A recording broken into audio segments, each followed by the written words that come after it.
malamu yaya bato mingi wana Kongo kolia na pasi yaya kelasi ya bana kutu na pasi yaya kokunde bembe kutu na pasi yaya yango bomoko ya mboka eye po etalisa bino makambo nyonso eza koleka na mboka bomoko ya mboka tozala bomoko ya mboka peuple azonyokwama tozala nde bomoko peuple azosouffrir tozala nde bomoko ozala posa ya kolia soso bapesi yo nde matembela bafonctionnaire basapato ekomi lokola monoko ya ngando tika tozala bomoko na mboka bomoko tala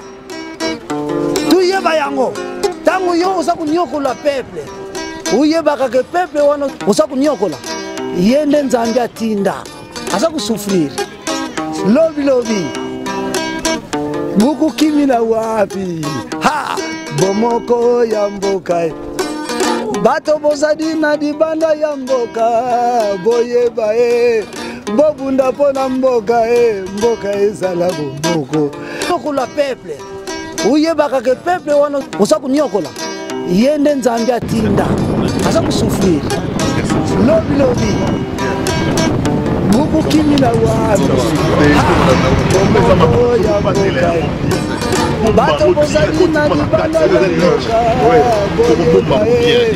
bofunda mpona mboka ebaya ye lutala mambwe bomoko ya mboka ebinisi bango biloko bya sika biloko bya likolo biso bana mike kazangulu tokolanda kaka bomoko na mboka www.bomokoyamboka.com Lolanda yango Lolanda télévision yiki mvuka kimosi tolelaka ebele tolanda radio bomoko ya mboka radio télévision bomoko ya mboka mudingala bobatela nga bolanda télévision bomoko donc ya lisanga tosalela bomoko ya mboka toza na kati ya Kongo bapère bamère mboka kaza www.bomoko ya mboka donc muki Kongo batela nga yiki mvuka tolanda bomoko ya mboka idio tulombeli betu mukusande télévision dodeni télévision dodeni di betu radio yoyeni ibetu biso bana mike kazangulu tokolanda kaka bomoko na mboka.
Et de la représentation de l'UDPS en Belgique et au Grand-Duché de Luxembourg, je vous souhaite un cordial bienvenue et je déclare ouverte la présente conférence de presse qui a pour but de fixer l'opinion congolaise et internationale de la suite qui est prévue pour les obsèques de notre président, le docteur Etienne Tshisekedi Wamulumba.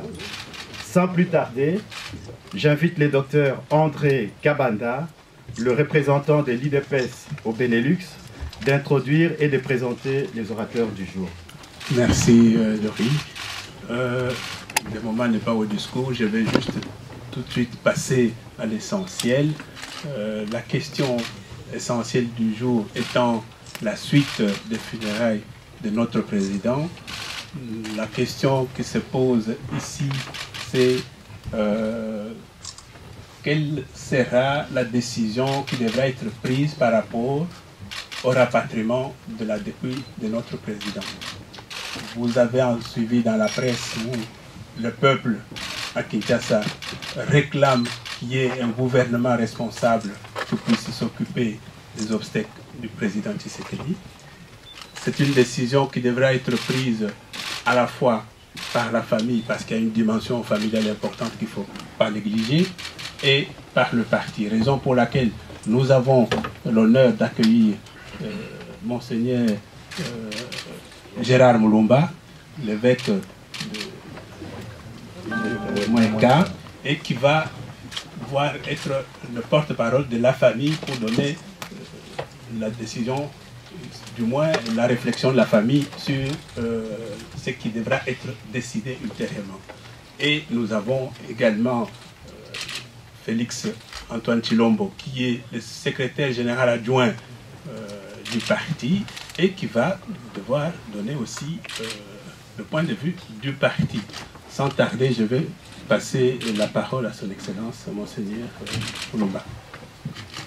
Nous commençons par vous demander de nous excuser vraiment le retard que nous venons de connaître pour arriver ici.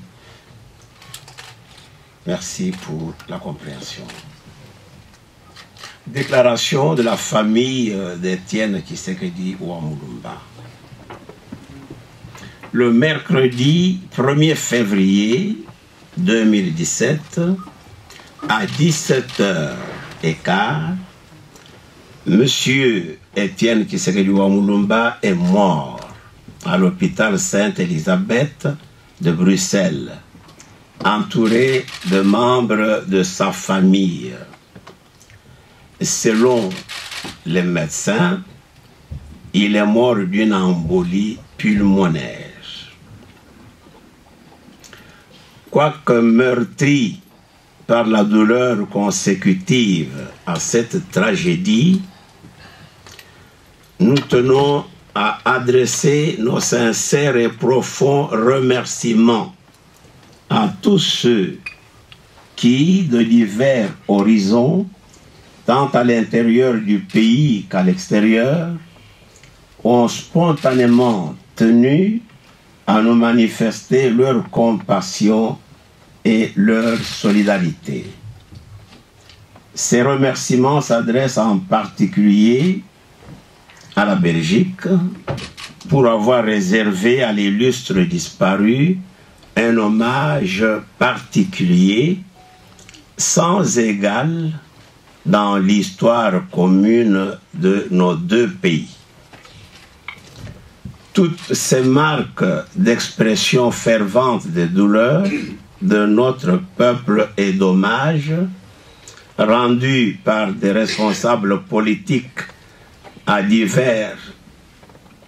travers le monde sont une reconnaissance méritée de l'engagement et du combat de la vie d'un homme de paix, d'un leader politique qui a tout donné, tout sacrifié pour que son pays soit une vraie république bâtie sur un état de droit où la démocratie s'exerce effectivement.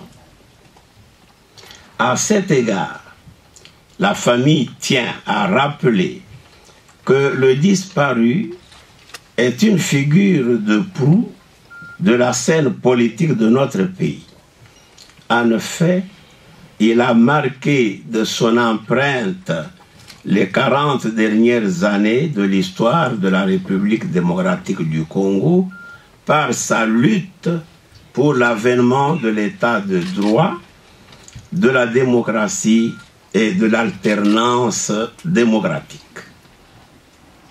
Davantage encore, peu avant de disparaître, Étienne Tshisekedi Ouamoulumba a livré un dernier combat qui a donné lieu à l'accord politique dans la nuit de la Saint-Sylvestre 2016. À ce titre, cet accord et le testament qu'Étienne Tshisekedi Mulumba lègue à notre nation.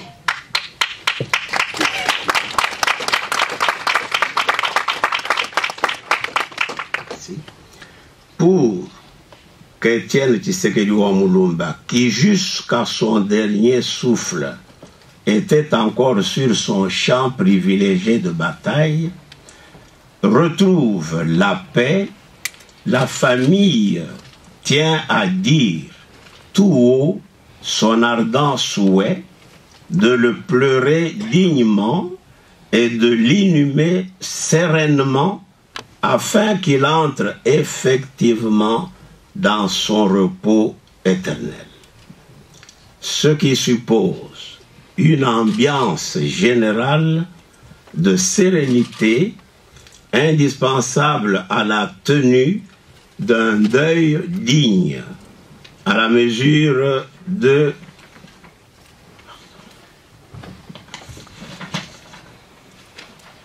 la personnalité du défunt et en conformité à ce qu'a été le fondement de sa vie. Par conséquent, c'est ici également le lieu pour la famille de dire son indignation et de condamner fermement les diverses tentatives de récupération politique autour des obsèques du président Étienne Tshisekedi Mulumba. Dès lors, fidèle à son principe sacré, le peuple d'abord, et communiant en cela avec l'ensemble du peuple congolais, la famille considère que pour éviter toute forme de dérive et au nom de l'hommage que les Congolais, toutes tendances confondues, souhaitent lui rendre dans un climat serein, les obsèques au pays d'Étienne Tshisekedi Mulumba devraient être consécutives à la mise en œuvre effective de l'accord du 31 décembre.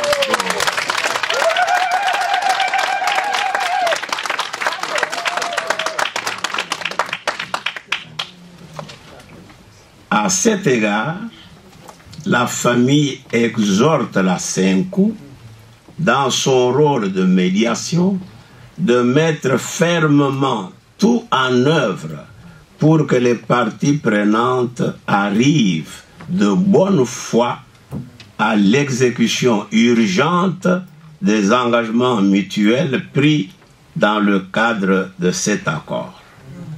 Bravo.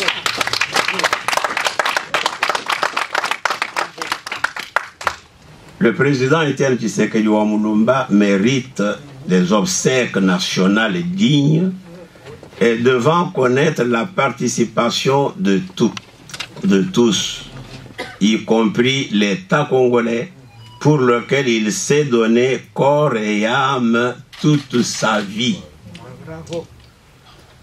La famille exprime sa solidarité avec la grande famille politique de l'UDPS et du Rassemblement, ainsi qu'à tout notre peuple ensemble éprouvé par cette disparition. La famille prie diligemment la médiation de la Senkou, les parties prenantes à l'accord, de fixer la famille sur les préoccupations exprimées afin de lui permettre de planifier le programme d'inhumation de l'illustre disparu, la tenue et la clôture de son deuil. Fait à Bruxelles le 13 février 2017. Je vous remercie. Voilà, comme vous le savez, c'est une conférence de presse.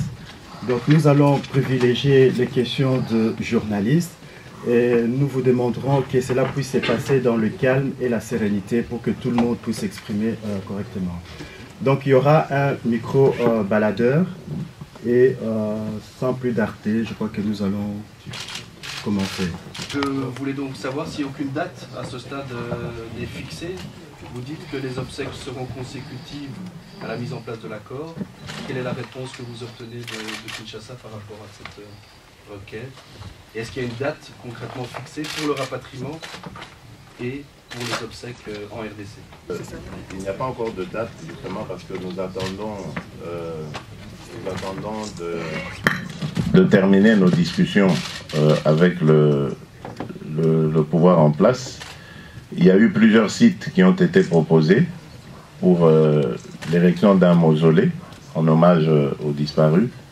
Et donc, nous attendons une réponse de ce côté-là, donc sur le lieu de sépulture. Et la seconde préoccupation, c'est par rapport aux tensions que l'on observe dans toute la ville et même parfois à travers le pays sur justement le retour de la dépouille. La famille est très inquiète quant à la possibilité, au risque de débordement. Et nous voulons recevoir aussi des garanties de ce côté-là. Mais c'est surtout le lieu de sépulture qui nous bloque encore pour fixer la date du retour. Et sur l'accord politique, vous n'avez pas plus... L'accord politique est un souhait, c'est une recommandation de la famille. Nous disons, ce serait bien de le conclure parce que manifestement, c'est ça qui est à la base de la tension. Je crois que vous suivez un peu la situation.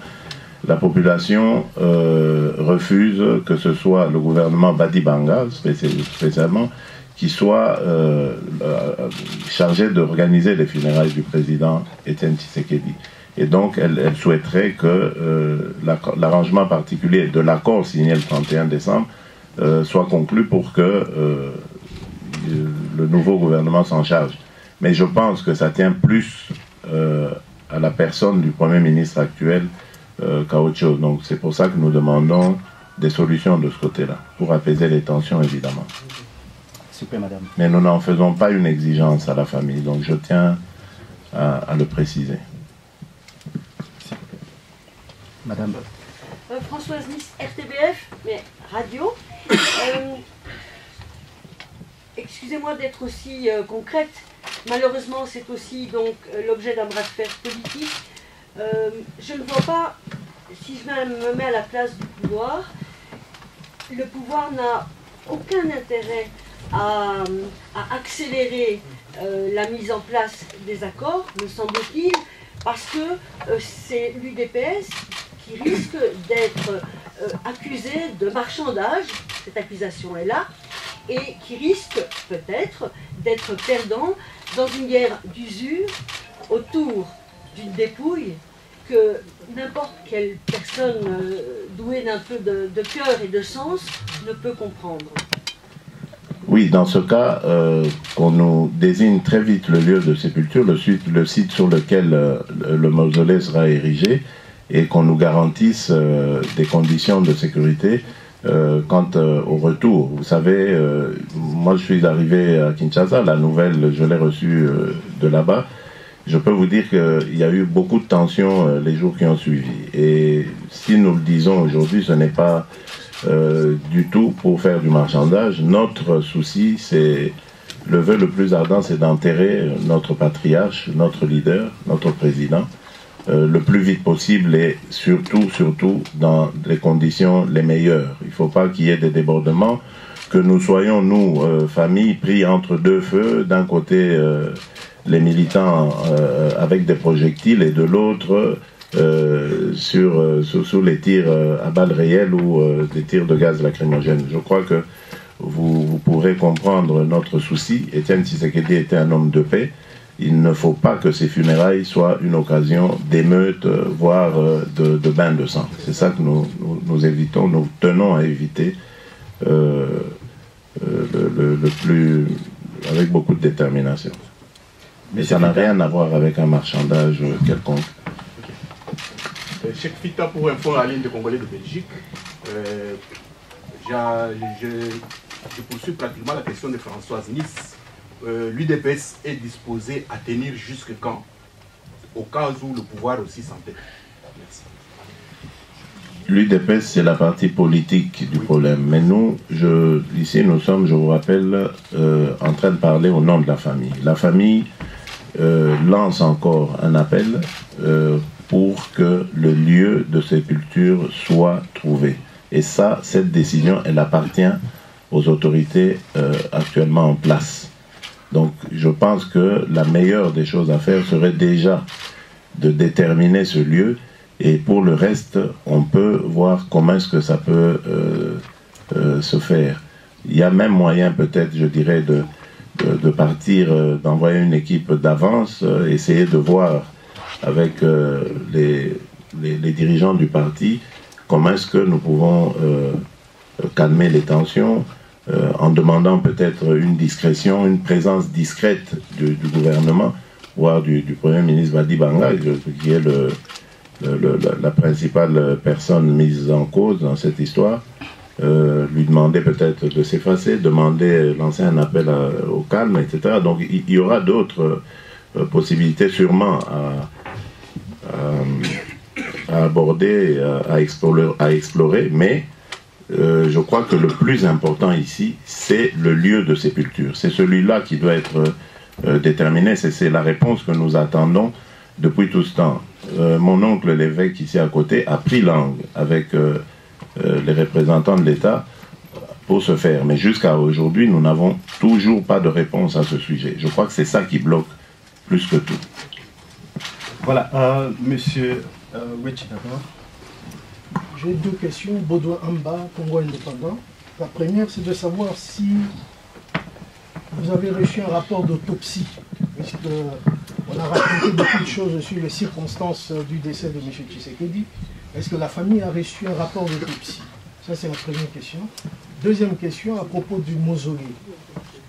M. Lambert Mende, porte-parole du gouvernement, a annoncé que le gouvernement allait prendre en charge tous les frais funéraires. Est-ce que la famille a été contactée dans ce sens?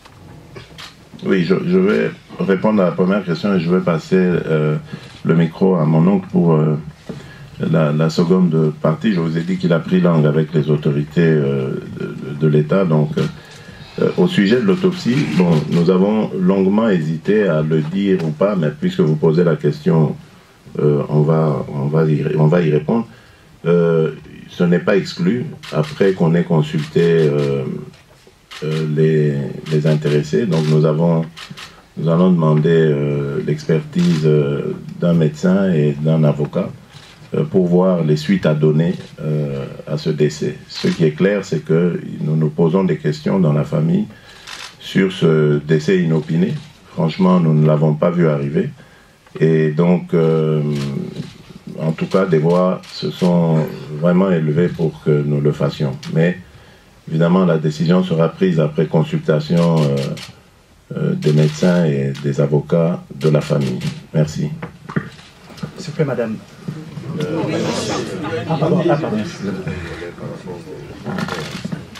Oui. Quant au deuxième volet, moi-même, il y a une semaine, j'avais été voir le gouvernement, le ministre de l'Intérieur, avec tout un tas de ministres qui étaient là-bas, pour leur donner des propositions que la famille avait faites sur le lieu d'inhumation. Ce que nous avions proposé n'a pas été retenu, notamment par le gouverneur de la ville. Et nous nous tenions à ce que ces deux lieux puissent être retenus l'un ou l'autre, oui. Ils nous ont rejetés, mais sans indiquer exactement alors quel site, eux, ils désignaient. Alors nous avons dit, bon, que nous devrions en reparler. Ils ne nous ont plus appelés pour le faire. Entre-temps, moi, je suis venu ici. Donc, nous avions proposé au moins 2 sites. Sur la place triomphale ou Pont-Cabu, un lieu enfin, historique où il a été adressé par les gens de Mobutu sa première conférence et où il a rassemblé pour la dernière fois qu'il a fait un meeting, c'était sur ce lieu-là. Alors nous avions pensé que c'était pour nous le meilleur endroit, mais le gouverneur de la ville n'a pas accepté. Deuxième lieu, c'est devant le palais de justice, entre le palais de justice et affaires étrangères. il y a aussi un lieu qui nous paraissait convenir pour cela, le mausolée. Il n'a pas été non plus accepté par le gouverneur de la ville. Voilà. Je ne sais pas s'il y a une partie de la question que je n'ai pas. Voilà, madame. Oui, concernant les frais, le gouvernement avait dit qu'il allait prendre totalement en charge les frais. Il nous avait dit ça. C'est pas encore fait. Pas encore, je crois. Voilà, cette fois-ci, j'espère que c'est la bonne. C'est Véronique Kizet du Journal Le Soir. J'ai une double question. À propos du Premier ministre, dont la présence visiblement pose problème, vous souhaiteriez quoi? Qu'il ne soit pas présent lors de la cérémonie des funérailles ou qu'il ne soit plus Premier ministre au moment des funérailles? C'est la première question. Et la deuxième, la mort de votre père laisse un vide évidemment immense au Congo et à la tête du parti. Qu'en sera-t-il de sa succession? Y a-t-il un congrès de l'UDPS qui est envisagé dans les mois à venir, après que le congrès sera terminé? Est-ce que vous serez candidat à sa succession? Ou est-ce qu'on en est de ce côté-là? Oui, merci. Oui, à propos de la présence de M. Sami Badibanga, je crois qu'effectivement, il ne devrait pas être présent pour calmer les esprits. Je ne le dis pas par rapport à lui. Je n'ai pas de problème personnel, mais je crois que politiquement, ce ne serait pas ce serait indélicat, j'allais dire, d'être là, parce qu'il sait très bien comment son parcours de ces derniers temps a été sujet à polémique dans le parti. Donc je crois que ce serait une maladresse qui se mette en avant et qui soit celui qui va organiser au nom du gouvernement congolais les obsèques. Quant à sa présence, enfin vous dites à son changement comme Premier ministre, mais je crois que ça c'est la conséquence même de l'accord. Bon, maintenant, à quel moment cela va être appliqué, là reste la question. Je redis encore que nous, dans la famille, la priorité était l'enterrement de notre père, de notre patriarche, de notre leader. Donc, le reste, c'est la politique, c'est à la politique de s'en charger. Nous, ce sont les conditions d'enterrement qui nous importent, parce que nous voulons lui rendre un hommage digne de ce qu'il a été. Votre deuxième question, donc, c'est par rapport à l'UDPS. Je dirais, il y a déjà eu une première réunion le lendemain de l'annonce du décès, et tous les grands cadres autour du secrétaire général Jean-Marc Aboun s'étaient réunis pour dire consacrons-nous d'abord aux obsèques, donc organisons-les dignement. Ensuite, nous allons nous retrouver très rapidement après l'enterrement pour discuter de la période intérimaire, c'est-à-dire la présidence provisoire. Et ici, certaines idées lancées comme ça parlent d'un directoire, d'autres parlent de renforcer le secrétaire général dans ses pouvoirs, etc. Mais on verra bien, le moment venu, nous trouverons une solution. Et ce sera pendant une période très courte qui va nous permettre d'organiser le congrès qui désignera donc le président full-time de l'UDPS, donc le successeur d'Étienne Tshisekedi. Et puisque vous posez la question de savoir si je serai moi-même candidat, ben, je vous demande d'avoir un tout petit peu de patience, parce que le moment venu, vous aurez la réponse en tout cas. Voilà, merci. C'est pas le moment d'en parler. Oui, monsieur Envers. Envers, s'il vous plaît. Envers. Si possible. La question s'adresse donc à la famille, aussi bien à M. Félix Tshisekedi qu'à Monseigneur Mulumba. Qu'est-ce qui vous fait penser concrètement qu'une autopsie serait nécessaire? Parce que là, on a parlé un peu dans le vague. Est-ce qu'il y a des indices sérieux qui pourraient, qui vous ont amené à penser à cette issue? Oui, bon, ben d'abord c'est comment je veux dire, la rapidité avec laquelle son état s'est dégradé. Ensuite, le décès est arrivé après qu'il ait subi une intervention chirurgicale au pied gauche. Normalement, selon les spécialistes, on aurait pu faire juste une anesthésie locale. Finalement, les médecins nous ont expliqué qu'ils ont dû passer à l'anesthésie générale parce que l'intervention a duré plus longtemps que prévu. Mais certains médecins ne sont pas d'accord et ce sont des anesthésistes qui disent on peut maintenir quelqu'un en situation d'anesthésie locale durant tout le temps que peut durer l'intervention chirurgicale. Donc il n'y a pas... Parce que les médecins ici nous expliquaient qu'après 2 heures, il faut passer en intervention, en anesthésie générale. Et on nous explique que non. Donc ça veut dire qu'il y a une enquête à faire de ce côté-là déjà. En plus du fait que son état s'était brusquement dégradé. Je crois que pour ceux qui ont vu les images, il est parti de Kinshasa en marchant, quoi. Donc ça allait. Bon, quoi qu'il avait du mal à marcher, c'est vrai, à cause du mal qu'il ressentait sur sa jambe gauche, mais il n'y avait pas de crainte. Il n'y avait pas de crainte. Oui, monsieur. Bonjour, Gérard Godin de Regia. Je veux vous demander, vous prenez la mise en place de l'application du 31 décembre intégrale, l'arrangement particulier. Est-ce que ça n'exige pas que votre présence afin de prendre un certain nombre de décisions sur place? Et quels sont les points d'achoppement qui restent? Oui, ma présence, c'est presque fait. Demain, normalement, sauf changement de dernière minute, je reprends l'avion pour Kinshasa. Donc, ça c'est fait.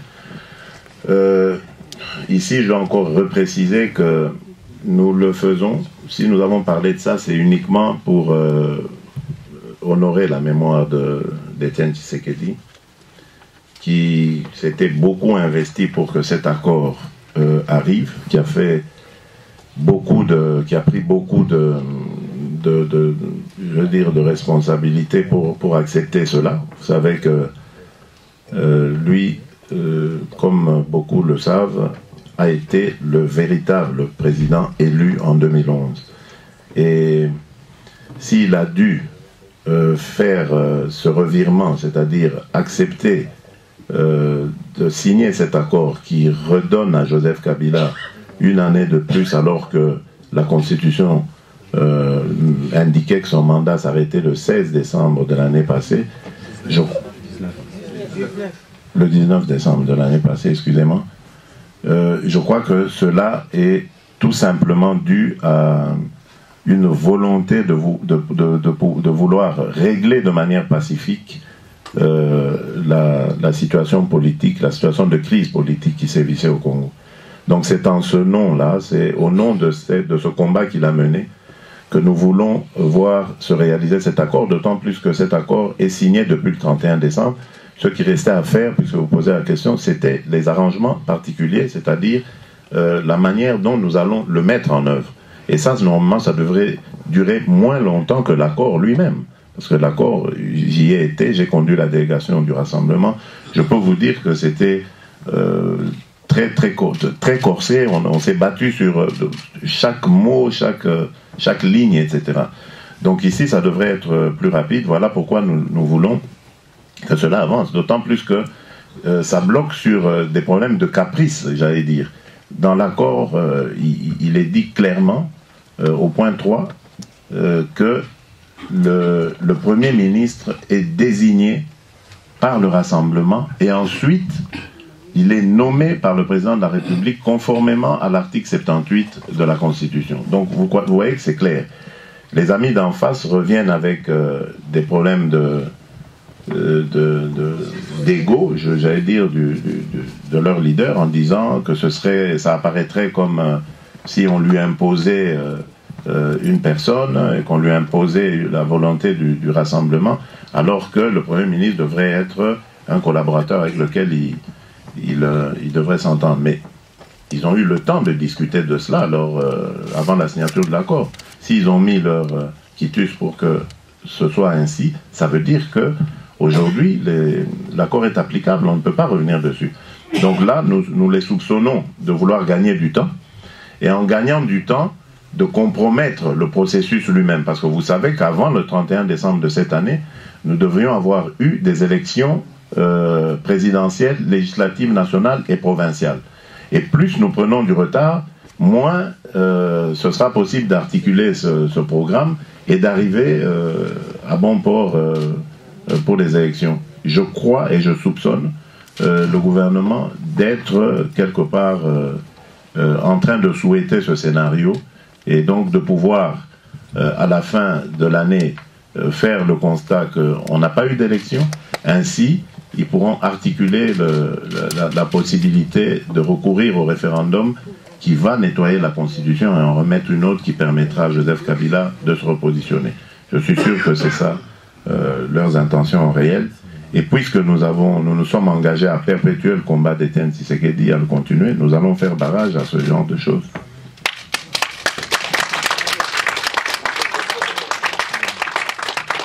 Mademoiselle Odia, CCTV Kinshasa.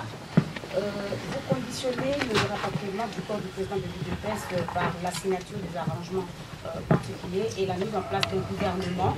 En cas de refus du pouvoir de Kinshasa, quel est le plan B que vous nous faites? Madame, je répète encore, nous ne conditionnons pas le retour d'Étienne Tshisekedi à la signature de l'accord. C'est un souhait que nous émettons, parce que nous voulons aider le gouvernement en place à pouvoir calmer les esprits. Nous savons pourquoi ces esprits sont surchauffés, je l'ai dit. Voilà pourquoi nous suggérons cela. Si maintenant il y a d'autres possibilités de pouvoir nous garantir que le retour de la dépouille de notre leader ne se fera pas dans un bain de sang, dans des émeutes ou que sais-je encore, qui va perturber cette sérénité que nous demandons, alors nous sommes prêts à envisager cette possibilité. Mais le plus important ici, ça, vous pouvez appeler ça une condition, c'est la réponse que nous attendons quant au lieu de sépulture. Ça, c'est important pour nous et pour le peuple congolais, qui a demandé qu'on lui érige aussi un mausolée, que le peuple ne veut pas qu'on l'enterre dans un cimetière privé comme c'est le cas pour tout le monde. Donc ils veulent qu'on le fasse. Et si on l'a fait pour Mouzé Laurent Désiré Kabila, pourquoi pas pour Étienne Tshisekedi ou Mulumba? Donc c'est ça, en fait, la chose qui nous bloque.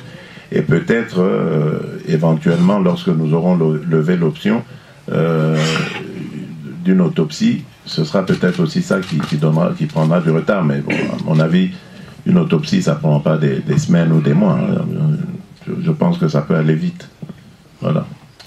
Voilà, monsieur. Présentez-vous, hein, et votre organe de presse aussi. Je m'appelle Eric Mwamba, je suis correspondant de plusieurs journaux dans un magazine à Amsterdam. Moi, je pose ma question sous le contrôle de Monseigneur Mulumba, qui est un théologien. Les joutes auxquelles on assiste ressemblent un peu à un conflit qui s'est déclenché entre Dieu et Moïse autour du corps entre Dieu et Satan autour du corps de Moïse. Vous ne craignez pas que si toutes les conditions autres que la famille pose, autres que l'application de l'accord global du 31 décembre étaient acceptées par le gouvernement et que l'accord n'était pas lui-même appliqué en intégralité et que vous retournez avec le corps à Kinshasa, le gouvernement, puisqu'on connaît son modus operandi, décide de s'accaparer du corps et de l'enterrer à sa discrétion sous prétexte de préserver l'ordre public. S'il vous plaît. De préserver l'ordre public. Vous ne soyez bref, pas cette soyez bref, s'il vous plaît. Et aussi, avant de donner la parole pour la réponse, essayez de ne pas reposer les questions qui ont déjà été posées pour qu'on gagne du temps. Je vous en prie. Merci. Vous venez d'enregistrer les réactions un peu de l'Assemblée ici. Je crois que fermer les yeux sur le climat actuel et à Kinshasa surtout, et même dans le reste du pays, pour ne pas voir que le climat n'est pas du tout indiqué pour que le corps arrive à Kinshasa sans que les conditions d'apaisement soient réalisées. Je crois qu'un gouvernement qui ferait cela ne me semble pas être un gouvernement responsable. C'est tout ce que je peux dire.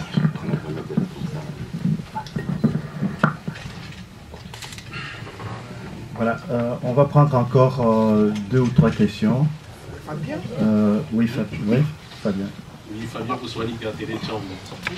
Monsieur Félix Tshisekedi, on vous a posé tout à l'heure la question par rapport à la succession au niveau de l'UDPS, mais il s'est fait aussi que le président Tshisekedi, avant son décès, avait la double casquette du président du Conseil de sages du Rassemblement et du président du Comité national de suivi de l'accord. Qu'est-ce qui est envisagé à ce niveau en ce qui concerne son remplacement? Ça, c'est la première question. La deuxième petite question, on a parlé tantôt de mausolée.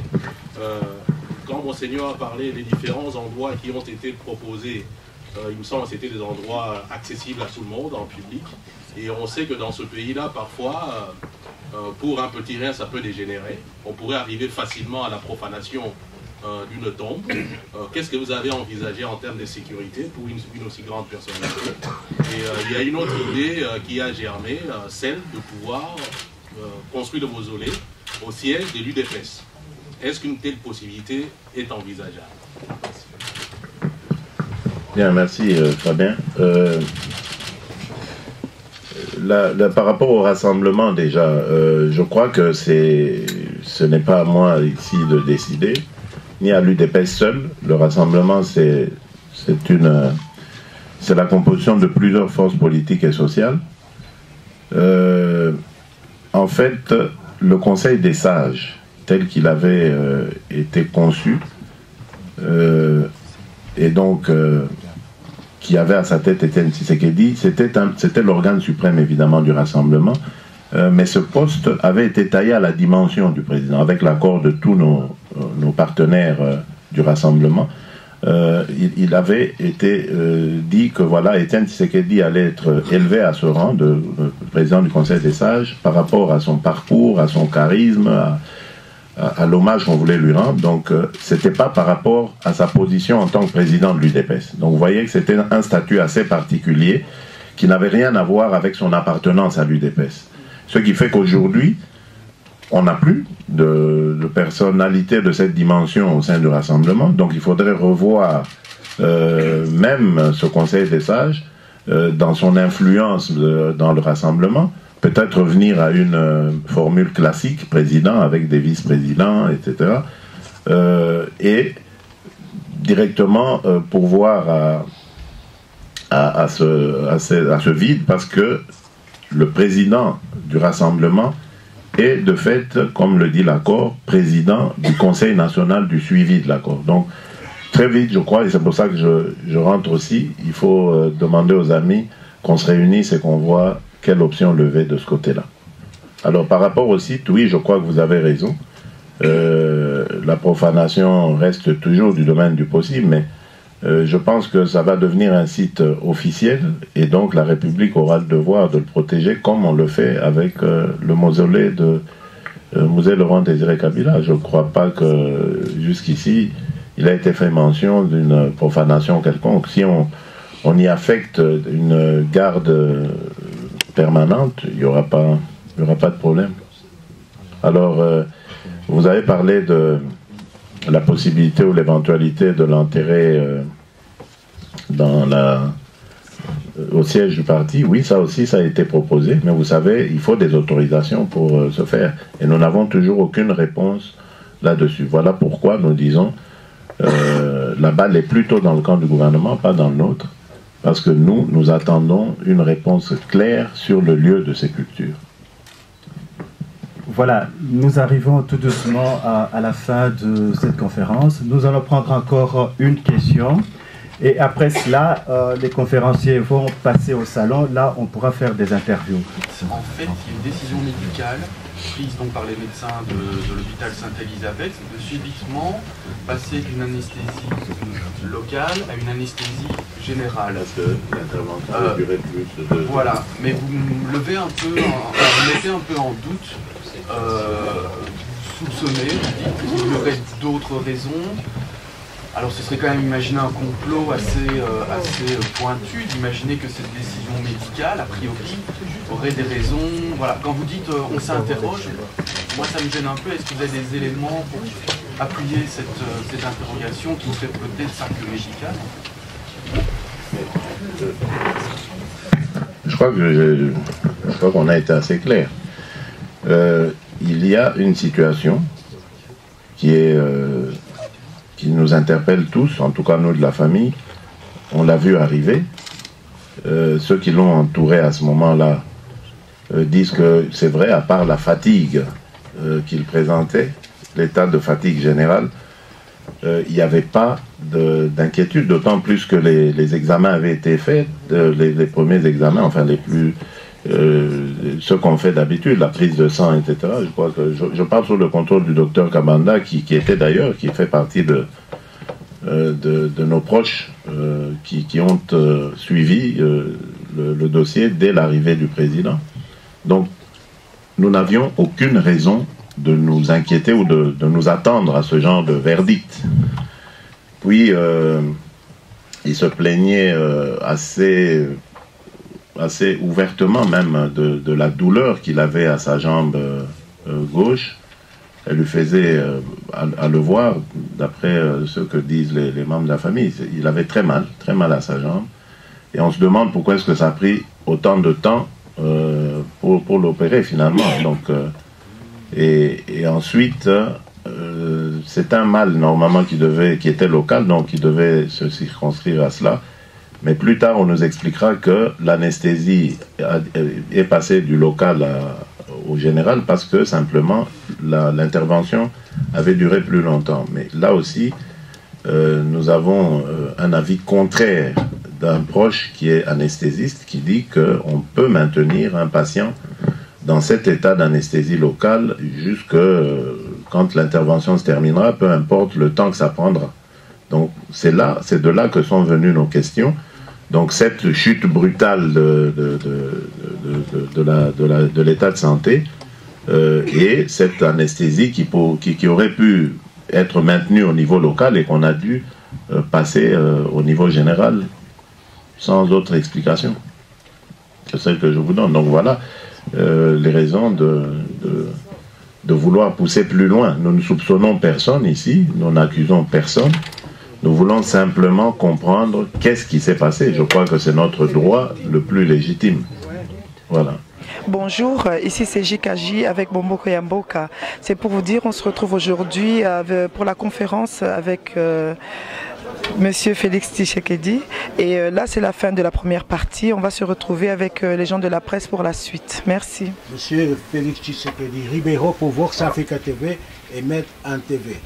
Où est-ce que vous êtes prêt à mettre le curseur entre l'héritier biologique que vous êtes, donc le fils du feu président Étienne Tshisekedi, et le responsable politique que vous êtes aujourd'hui? Non, ici, la conférence est une conférence de la famille et c'est au nom de la famille que je suis ici devant vous. Je ne suis pas là avec ma casquette de secrétaire général adjoint du parti. Donc la priorité, c'est à votre statut en tant qu'héritier biologique. Membre de la famille, oui. Fils d'Étienne Tshisekedi. Merci beaucoup. La dernière question. Pitakov de PM News Congo. Moi, ma préoccupation, c'était celle-ci. Si le pouvoir n'arrivait pas à donner accès au site que vous avez choisi, qu'est-ce que vous allez faire si jamais ils disent non à tout? Mais nous n'allons pas le dire ici, c'est une décision que nous prendrons en famille et nous informerons l'opinion à ce moment-là.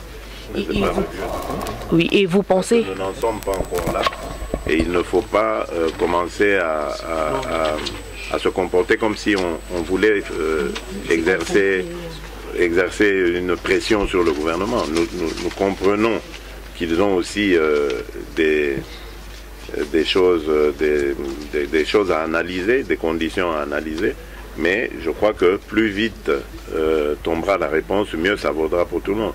Si maintenant, jusqu'à la fin du mois, il n'y a toujours pas de réponse, là nous allons comprendre que ce n'est plus une question de choses à établir, de conditions à établir, c'est plutôt une question de mauvaise foi, et à ce moment, nous en tirerons les conséquences. Vous saurez ce que nous pensons de cette attitude. Oui, ici je me trouve avec Monsieur Denis Monakinanga, un membre de l'UDPS qui aimerait nous faire, qui aimerait nous dire l'impression avec tout ce qui vient se passer pour le moment. Oui, d'abord je vous remercie madame. Tout ce qui vient se passer ici par rapport à Félix Tshisekedi qui vient de dire, Tshisekedi était un grand combattant de la démocratie au Congo. Il a lutté pour la démocratie.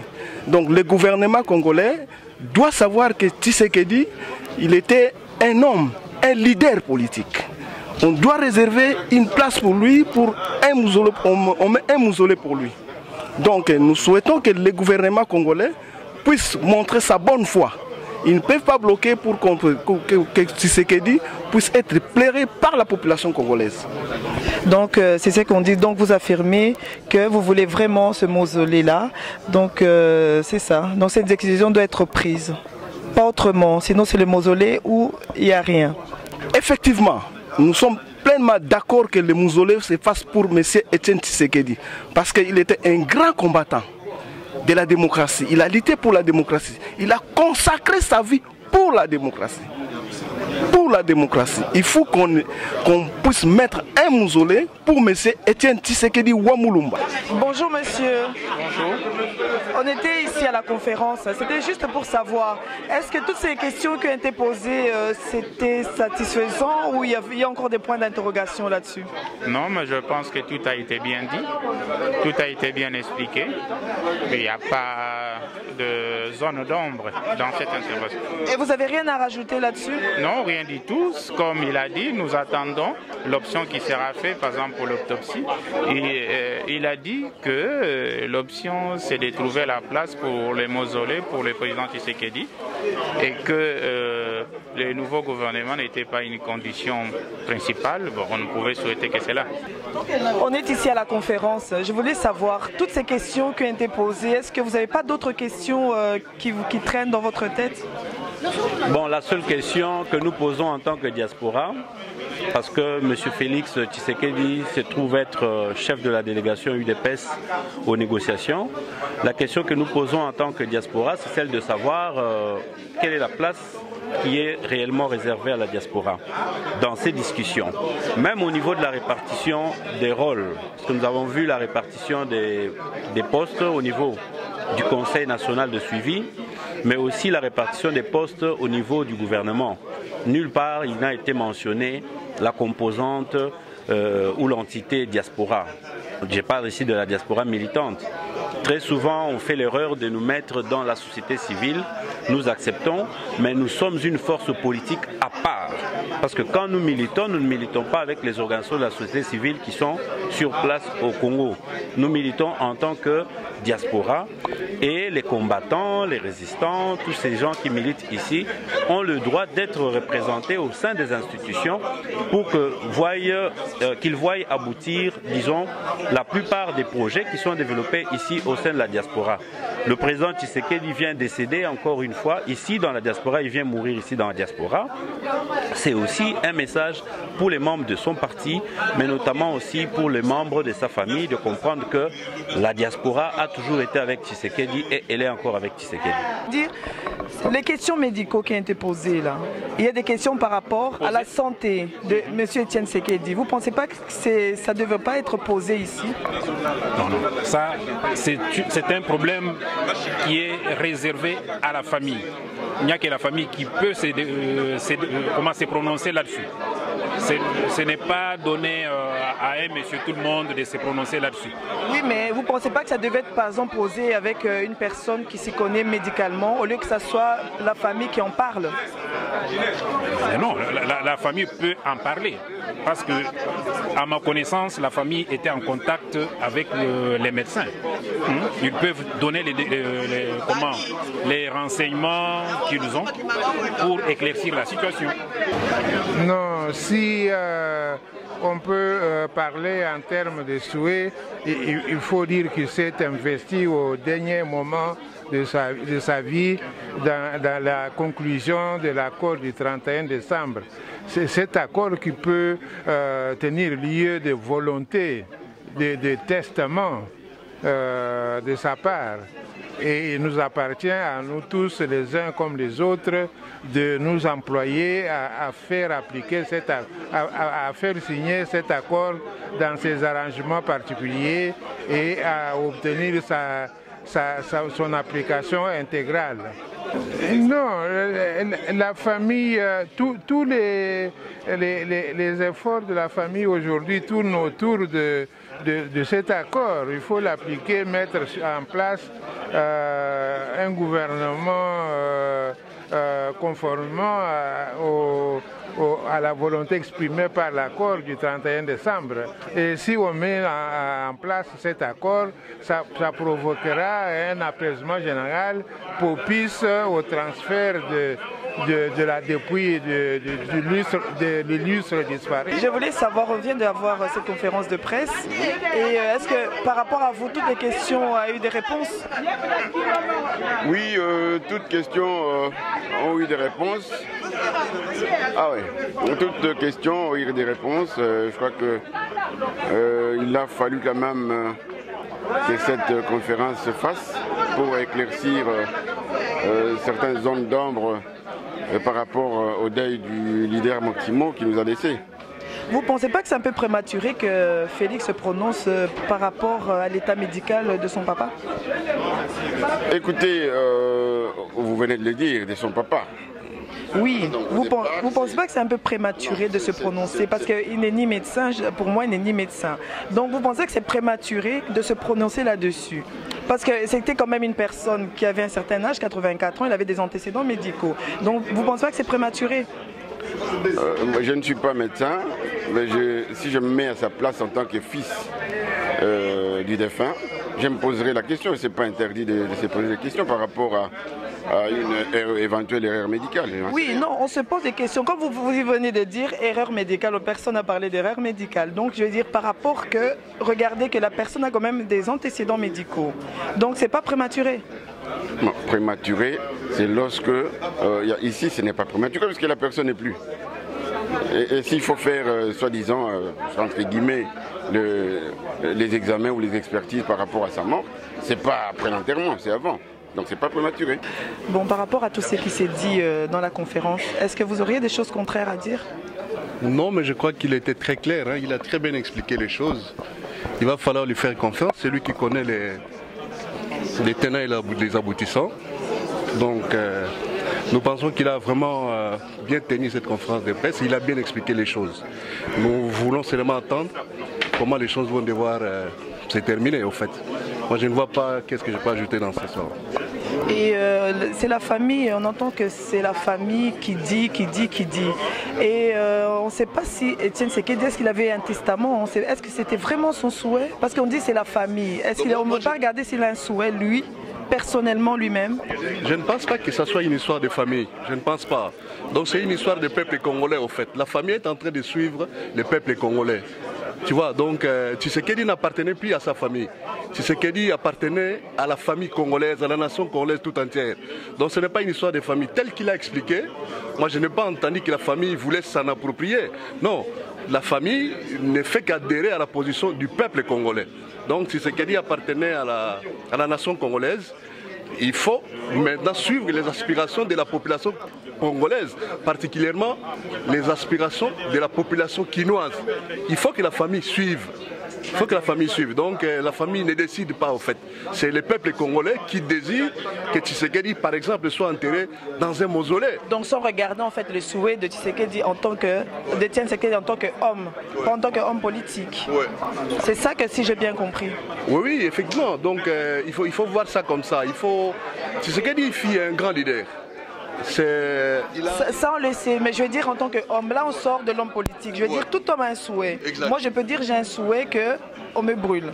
Ou qu'on m'incinère. Mais je veux dire, en tant que personne humaine, on enlève tout ce qui est politique.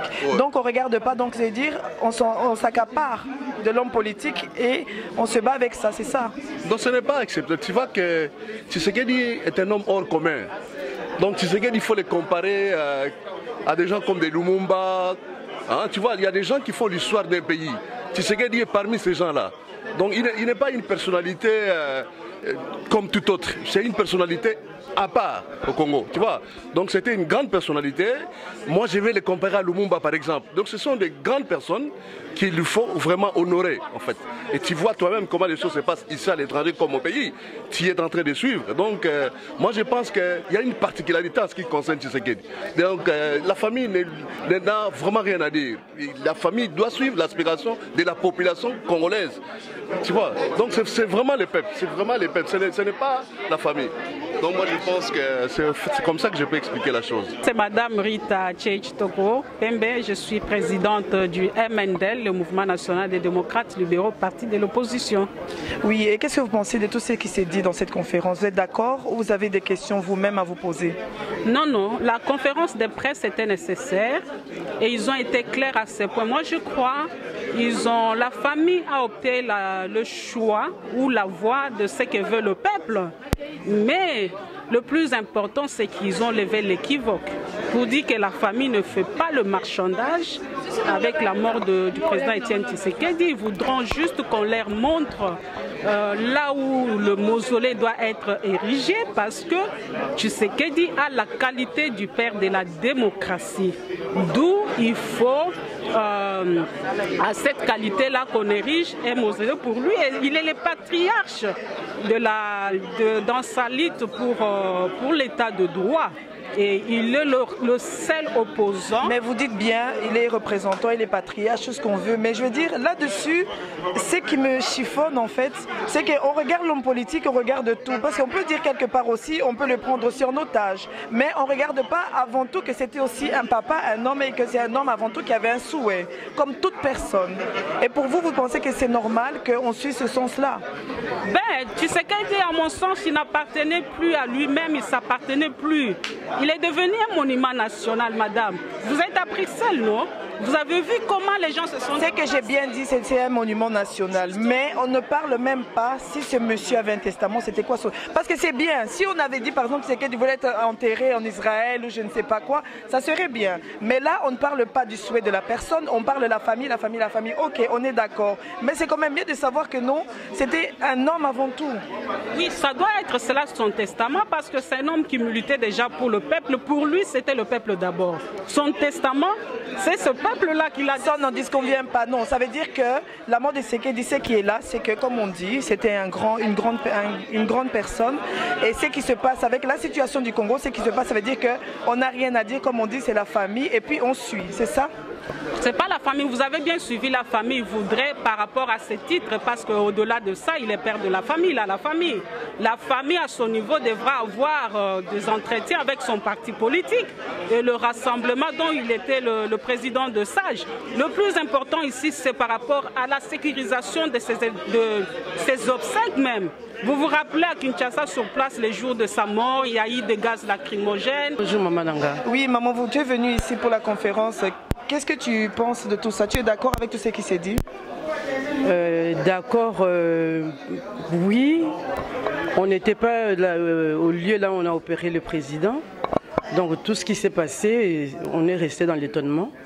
Parce que nous, on savait qu'il est venu se faire soigner, contrôle médical. Il allait rentrer pour finir ce qu'il avait commencé. Et apprendre qu'il est mort, tout le monde a été surpris. Mais il fallait quand même s'y attendre, il avait des antécédents médicaux, il avait quand même un âge avancé. Et puis jusque-là, il faisait que travailler. Vous ne pouvez pas aussi vous dire que non, il était âgé, avec la maladie qu'il avait, que tout peut arriver.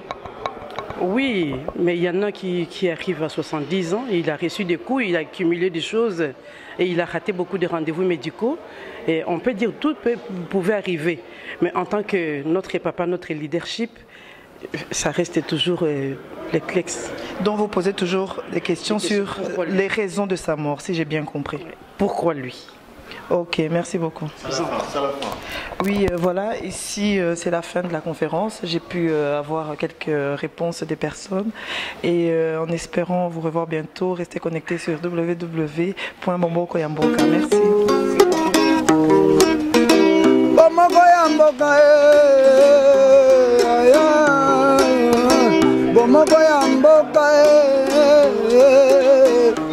Mboka selele zala malamu ya bato mingi wana Kongo kolia na pasi ya kelasi ya bana kutu na pasi ya kokunde bembe kutu na pasi ya yango bomoko ya mboka eye po etalisa bino makambo nyonso ezokoleka na mboka bomoko ya mboka tozala bomoko ya mboka e peuple azonyokwama tozala nde bomoko peuple azosufrir tozala nde bomoko ozala posa ya kolia soso bapesi yo nde matembela bafonctionnaire basapato ekomi lokola monoko ya ngando tika tozala bomoko na mboka e bomoko e tala tuyeba yango ntango yo oza konyokola peuple uyebaka ke peuple wana oza konyokola ye nde nzambe atinda aza kosufrir lobilobi bukukimi na wapi ha bomoko ya mboka bato bozali na libanda ya mboka boyeba e bobunda mpona mboka mboka ezala bomoko nyokola peuple uyebaka ke peuple wana oza konyokola ye nde nzambe atinda aza kosufrir lobilobi bukukimi na wapi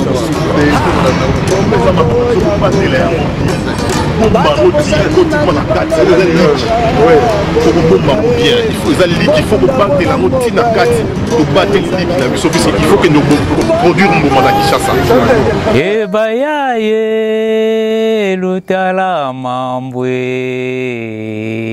Je l'ai dit quoi? Bomoko yambo kebinisi bango biloko bia sike biloko bia likolo biso bana mike kazangulu tokolanda kaka bomoko na mboka www.bomokoyamboka.com Yolanda yango Lolanda télévision yiki mvuka kimosi tolelaka ebele tolanda radio bomoko ya mboka radio télévision bomoko ya mboka mudingala bobatela nga bolanda télévision bomoko donc ya lisanga je l'ai dit quoi tosalela bomoko ya mboka toza na kati ya Kongo bapère bamère mboka kaza www.bomoko ya mboka donc muki Kongo batela nga yiki mvuka tolanda bomoko ya mboka idio tulombeli betu mukusande télévision dodeni je l'ai dit quoi télévision dodeni di betu radio yoyeni ibetu biso bana mike kazangulu tokolanda kaka bomoko na mboka